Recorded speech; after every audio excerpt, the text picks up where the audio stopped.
민중당 파주시의원 안소희입니다. 오늘도 코로나 바이러스 감염증 극복에 고통받는 시민 여러분 힘내십시오. 그리고 아프리카 돼지열병으로 재난 업무에 최선을 다하다 별세하신 파주시 수의사 고 정승재님의 삼가 고인의 명복을 빕니다.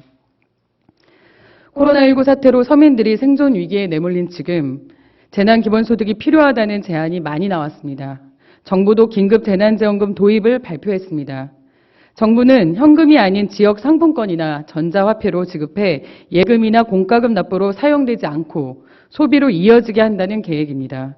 국민의 소비 심리가 더 위축되어 악화되기 이전에 빠른 합의를 통해서 타이밍을 놓치지 말아야 할 것입니다. 다만 긴급한 재난 상황이라 하지만 막대한 재정이 들어 고소득층에까지 현금을 지원하는 것이 공정하지 않고 비효율적이라는 지적도 있습니다. 이런 우려를 해소할 수 있는 방법이 있습니다. 민중당은 모든 국민에게 지급하되 소득 수준에 따라 누진적으로 회수하는 누진적 재난기본소득을 제안합니다.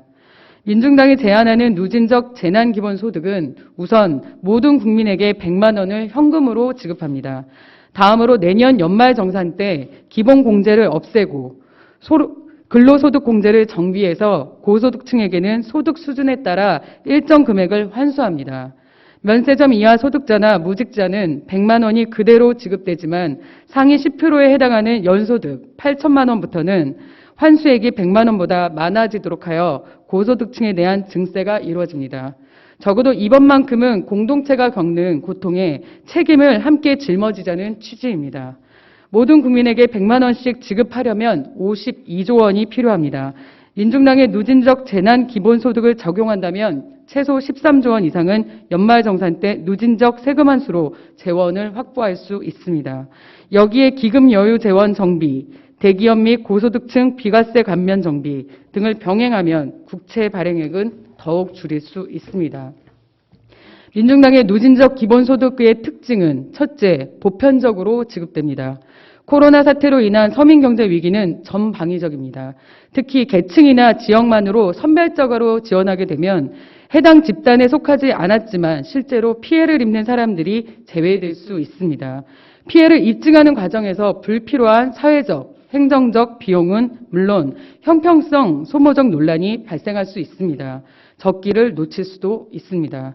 둘째, 보편적으로 지급하되 하우 상박의 원리를 구현해 소득 재분배 효과를 거둘 수 있도록 설계했습니다. 한계 소비 성향이 높은 저소득층에게 더 많은 수당을 지급함으로 내수 위축을 막는 경제적 효과가 클 것입니다. 고소득층은 증세 효과까지 있으니 조세의 정의를 실현하고 사회적 형평성을 높이게 될 것입니다. 셋째, 소득 조사를 위한 행정 비용이 들지 않습니다. 매년 이뤄지는 연말정산을 이용해 선별적으로 환수하기 때문입니다. 추가 행정 비용을 들이지 않고 소득 수준에 따라 재난기본소득을 지급하는 효율적인 방법입니다. 민중당의 누진적 재난기본소득은 기본소득의 장점은 살리고 효율성과 형평성 모두를 충족시키는 해법입니다. 최근 나오는 재난기본소득 논의 중 가장 구체적이고 실행 가능한 대안이라고 생각합니다. 정부의 결단을 촉구합니다.